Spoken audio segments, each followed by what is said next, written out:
कक्षा 7वी विषय हिंदी दूसरी इकाई कविता 5वीं बसंत गीत।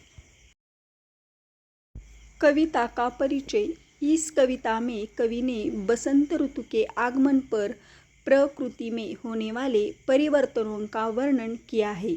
इस ऋतु में जिधर भी दृष्टि जाती है चारों ओर सौंदर्य, सुगंध और उल्लास का वातावरण रहता है। कविता का सरल अर्थ। बसंत ऋतु सज धज कर आ गई है। सब बसंत के गीत गाओ, कलियां क्रीड़ा कर रही है। फूल ऐसे लग रहे हैं मानो वे मन में मंद मंद मुस्कुरा रहे हो। भौरे गुनगुन गुंजार कर रहे हैं और इधर से उधर उड़कर फूलों का रस पी रहे हैं। बसंत ऋतु सज धज कर आ गई है। सब बसंत के गीत गाओ। वनों में, बाग बगीचों में मनमोहक सुगंध उड़ रही है। मोर ठुमक ठुमक कर नाच रहे हैं और कोयल मधुर गीत गा रही है। बसंत ऋतु सज धज कर आ गई है। सब बसंत के गीत गाओ। खेतों में हर तरफ सरसों के पीले पीले फूल दिखाई पड़ रहे हैं। आमों पर बोर आ गए हैं। मटर की फलियां इतनी अधिक है कि ऐसा लगता है मानो किसी ने हरा बिछोना बिछा दिया है और उस पर बहुत से रंग बरसा दिए हो। बसंत ऋतु सज धज कर आ गई है। सब बसंत के गीत गाओ। शब्द वाटिका। कली बिना खिला फूल, कली कलोल क्रीड़ा, मकरंद फूलों का रस, बगियन उपवन, सुहनी सुहावनी। बोर आम के फूल, अमवा आम, छायो आ गए, अमित असीमित, ठुमकी खुशी से। स्वाध्याय। कविता की पंक्तियाँ पूरी करो। कली कली चुरायो। उत्तर। कली कली करत कलोल कुसुम मन, मंद मंद मुस्कायो। गुन गुन गुन गुन गूंजे, मधुप गनमधु मकरंद चुरायो। बन बन गायो। बन बन बाग बाग बगियन में सुहनी सुगंध उड़ायो। ठुमकी ठुमकी मयूरा नाचत, गीत कोयलिया गायो। निम्नलिखित प्रश्नों के उत्तर एक वाक्य में लिखो। बसंत ऋतु आने पर मधुप क्या करते हैं? बसंत ऋतु आने पर मधुप गुनगुन करते इधर से उधर उड़कर फूलों का रस पीते हैं। बसंत ऋतु में सुगंध कहाँ कहाँ फैल रही है? बसंत ऋतु में सुहानी सुगंध वन, बाग और बगीचों में फैल रही है।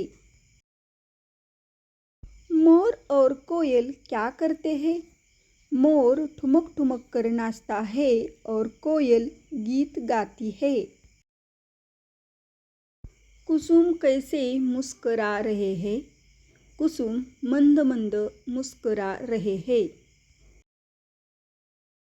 निम्नलिखित शब्दों के लिए पद्यांश में प्रयुक्त शब्द ढूंढकर लिखो।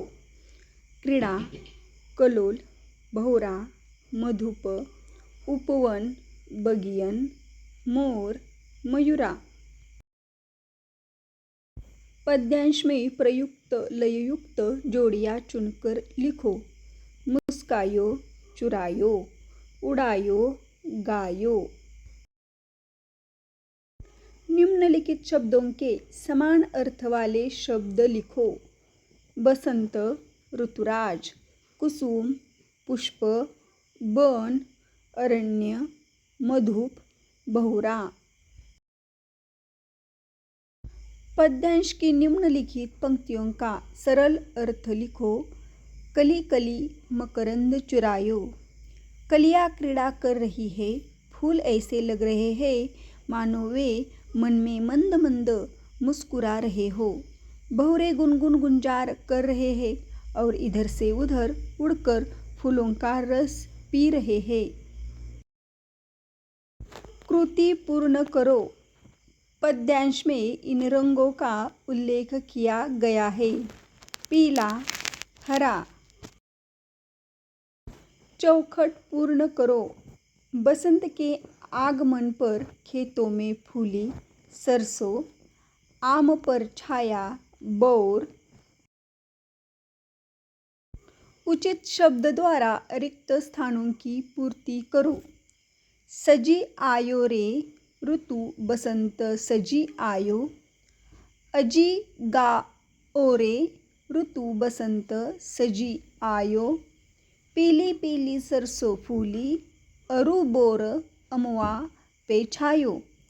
हरी हरी मटर बिछोने ऊपर अमित रंग बरसायो। निम्नलिखित शब्दों का मानक वर्तनी रूप लिखो। अमवा, आम, अरु, और। निम्नलिखित शब्दों का लिंग पहचान कर लिखो। बसंत पुल्लिंग, ऋतु स्त्रीलिंग, मटर स्त्रीलिंग, बिछोने पुल्लिंग। पद्यांश की निम्नलिखित पंक्तियों का सरल अर्थ लिखो। पीली पीली रंग बरसायो। खेतों में हर तरफ सरसों के पीले पीले फूल दिखाई पड़ रहे हैं। आमों पर बोर आ गए हैं। मटर की फलियां इतनी अधिक है कि ऐसा लगता है मानो किसी ने हरा बिछोना बिछा दिया हो और उस पर बहुत से रंग बरसा दिए हो। व्याकरण और भाषा ज्ञान। निम्नलिखित शब्दों को वर्ण क्रमानुसार लिखो। सजी, बसंत, कली, मधु, कलोल, गुण, सरसों, अमित, रंग, कोयलिया, सुहनी, नाचत, गायो, बगियन।